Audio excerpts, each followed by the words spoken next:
বিশ্বের বুকে নেতৃত্ব স্থানীয় হবে। ওয়াহদাহু লা শারীকা লাহু, মানে আল্লাহ একক লাহুল মুলকু ওয়া লাহুল হামদু, মানে এই মুলক আল্লাহর, তার শুকর, আল্লাহ সর্বশক্তিমান। লা ইলাহা ইল্লাল্লাহ ওয়াহদাহু লা শারীকা লাহু লাহুল মুলকু ওয়া লাহুল হামদু ওয়া হুয়া আলা কুল্লি শাইইন কাদির। সমস্ত এই মুলক এই পৃথিবীর মালিক মহান আল্লাহ তাআলা। আমরা ফিলিস্তিনি মুসলমানকে স্বাধীন মুসলিম হিসাবে বিশ্বে মাথা উঁচু করে দাঁড়াতে দেখতে চাই।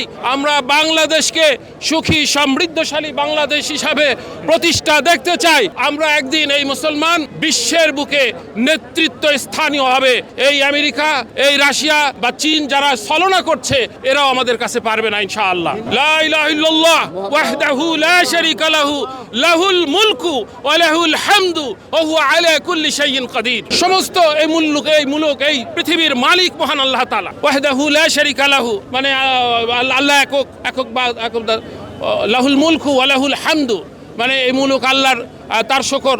গরমে আরাম নিয়ে হবে না হাহুতাশ, ঘুরলে পরে ওয়ালটন ফ্যান বাতাস আর বাতাস।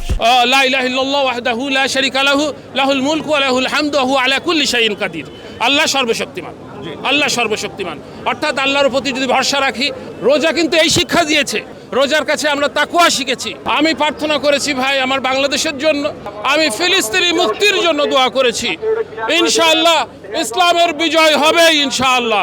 নারায়ে তাকবীর, নারায়ে তাকবীর।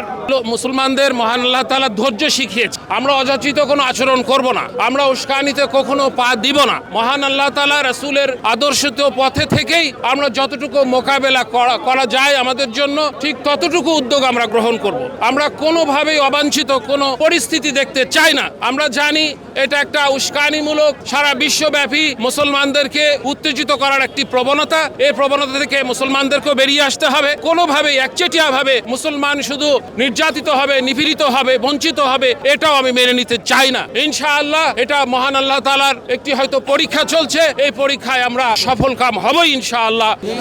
বাংলাদেশ জিন্দাবাদ, ইসলাম জিন্দাবাদ, নারায়ে তাকবীর, আল্লাহু আকবার।